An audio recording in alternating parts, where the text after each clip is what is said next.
الصلاۃ والسلام علیک یا نبی اللہ، الصلاۃ والسلام علیک یا نبی اللہ، وعلی آلک وصحابک یا نور اللہ، وعلی آلک وصحابک یا نور اللہ۔ فرمایا پیارے آقا میٹھے مصطفیٰ صلی اللہ تعالی علیہ وبارک وسلم، تمہارا مجھ پر درود پاک پڑھنا کل بروز قیامت پل صراط پر تمہارے لیے نور ہوگا،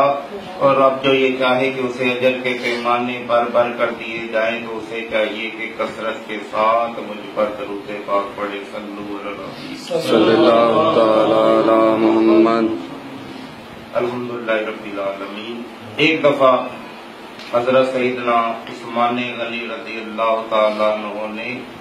سرکار مدینہ صلی اللہ تعالی وسلم کی اپنے گھر میں دعوت کی، اور جب سرکار مدینہ صلی اللہ تعالی علیہ وبارک وسلم جو ہے اپنے صحابہ کے ساتھ ان کے گھر کی طرف چل پڑے تو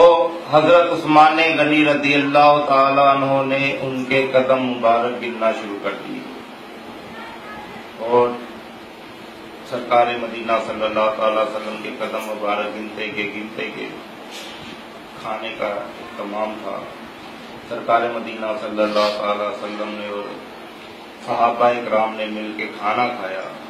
تو اس کے بعد حضرت عثمان غنی رضی اللہ تعالی عنہ نے جتنے قدم سرکار مدینہ صلی اللہ تعالی وسلم کے ان کے گھر کی طرف پڑے تھے اتنے غلام آزاد کر دیے۔ جتنے قدم وہ کاؤنٹنگ کر رہے تھے، جتنے قدم گن رہے تھے، ان قدموں کے مطابق حضرت عثمان غنی رضی اللہ تعالیٰ عنہ نے ایک ایک غلام آزاد کیا۔ تو مولا علی کرم اللہ وجہ الکریم اپنے گھر تشریف لائے اور بی بی فاطمہ رضی اللہ تعالیٰ عنہ سے کہنے لگے کہ کاش میرے پاس بھی پیسے ہوتے تو میں بھی اپنے محبوب صلی اللہ تعالی وسلم کی پوری پرتکلف دعوت کرتا، تو میرے پاس تو کچھ بھی نہیں، کاش میرے پاس بھی کچھ ہوتا تو میں سرکار مدینہ صلی اللہ تعالی علیہ وبارک وسلم کی دعوت کرتا۔ تو بی بی فاطمہ رضی اللہ تعالی عنہا نے فرمایا کہ علی آپ بھی جائیں اور سرکار مدینہ صلی اللہ تعالی وسلم کو دعوت دے آئیں کہ آپ بھی اور آپ کے صحابہ بھی جو ہے وہ ساتھ میں تشریف لائیں، اور آج بی بی فاطمہ کے گھر میں سرکار مدینہ کی اور صحابہ کرام کی دعوت ہے تو سب بھی آئیں۔ تو حضرت مولا علی کرم اللہ وجہ الکریم گئے اور جا کے دعوت دے رہے۔ انہیں بھی پتہ تھا کہ ہمارے گھر میں کچھ بھی نہیں ہے، نہ کھانے کے لیے نہ پینے کے لیے، تو بی بی فاطمہ نے دعوت دی ہے تو اللہ جانے اور بی بی فاطمہ جانے، انشاءاللہ تعالیٰ یہ اللہ وجل تمام ہو جائے گا۔ تو سرکار مدینہ صلی اللہ تعالی وسلم جب گھر میں تشریف لائے تو مولا علی بھی قدم گننے لگے کہ اتنے قدم جو ہے سرکار مدینہ صلی اللہ تعالی وسلم ہمارے گھر میں تشریف لائے اتنے قدموں کے ساتھ۔ تو بی بی فاطمہ رضی اللہ تعالیٰ نے جب دیکھا کہ صحابہ اکرام اور سرکار مدینہ صلی اللہ تعالیٰ علیہ وبارک وسلم تشریف لا چکے ہیں تو آپ نے مثلا چولہے کے اوپر پتیلے رکھ دیے اور خود مصلی بچھا کر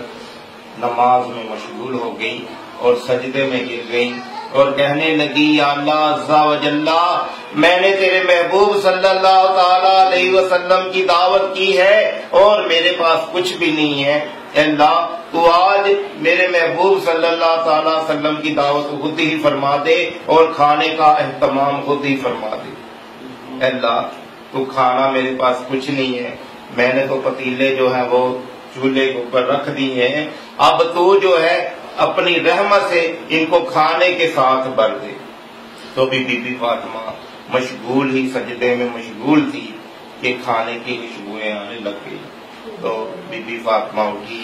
اور انہوں نے کھانا نکالا اور صحابہ اکرام اور سرکار مدینہ صلی اللہ تعالی وسلم کی بارگاہ میں حاضر کر دیا۔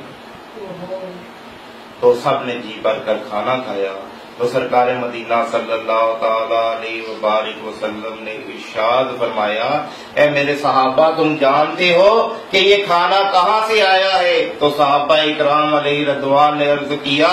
یا رسول اللہ، اللہ اور اس کا رسول بہتر جانتا ہے۔ تو سرکار مدینہ صلی اللہ تعالی علیہ وبارک وسلم نے ارشاد فرمایا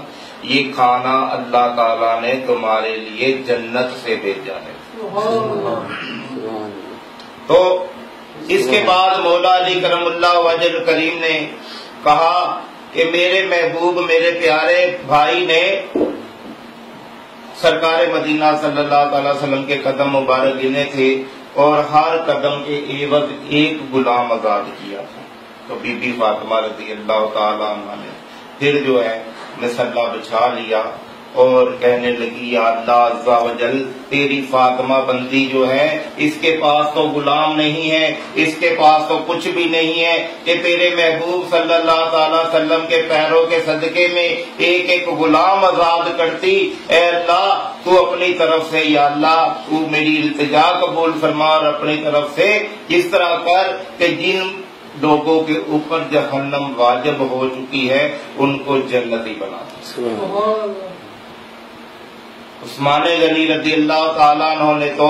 کیا کیا تھا کہ ایک ایک قدم کے عوض ایک ایک غلام آزاد کیا تھا۔ تو میرے پاس اس کی استطاعت نہیں ہے، اے اللہ عز و جل تو اپنی طرف سے اتنی رحمت کر دے کہ جو جہنمی ہو چکے ہیں، قطعی جہنمی ہو چکے ہیں، ان کو ایک ایک پاؤں کے قدم کی برکت سے ایک ایک جہنمی کو نجات عطا فرما دے کہ وہ جنتی ہو جائے۔ تو پھر سرکار مدینہ صلی اللہ تعالی علیہ وسلم کے اوپر جو ہے وہ وحی کے آثار نمودار ہو گئے اور جبرائیل تشریف لے آئے۔ تو سرکار مدینہ صلی اللہ تعالی وسلم نے فرمایا کہ اللہ تعالیٰ نے فاطمہ کی دعا کو قبول فرما لیا ہے اور ہر قدم کے عوض اللہ تعالیٰ نے 1000 جو ہے جو جہنمی ہو چکے تھے ان کو جنتی بنا دیا۔ سبحان اللہ۔ تو بی بی فاطمہ کی دعا سے جو گناہ گار حتمی طور پہ جہنمی ہو چکے تھے ان کو اللہ تعالیٰ نے 1000 کو جنتی قرار فرما دیا اور ان کے وسیلے سے بی بی فاطمہ کی برکت کے وسیلے سے سرکار کے قدم کے وسیلے سے وہ 1000 جو ہے وہ جنت میں چلے جائیں گے۔ تو اب ہم اپنا نعرہ دوہرا لیتے دعوت مخلص محب اللہ کا کہ ہم اپنا مشن کو دوہرا لیتے ہیں کہ ہم کیا کرنے والے ہیں، اللہ تعالیٰ کی اطاعت اور رسول اللہ صلی اللہ تعالی وسلم کی اطاعت کرنے والے ہیں۔ تو انشاءاللہ تعالیٰ ہم برکتیں سمیٹیں گے اور اپنے عزم کو پھر دوہرا لیتے ہیں۔ تو دعوت مخلص محب اللہ کا عزم کیا ہے، مشن کیا ہے کہ ہم اللہ عز و جل کی رضا پانے کی کوشش کریں گے، اطیع اللہ و اطیع رسول کریں گے، اسلام کے پرچم کو بلند کریں گے، درود ابراہیم کو عام کریں گے، دکھی انسانیت کی خدمت کریں گے، سود کے خلاف اعلان جنگ ہے، نہ سود کھائیں گے نہ کھانے دیں گے انشاءاللہ،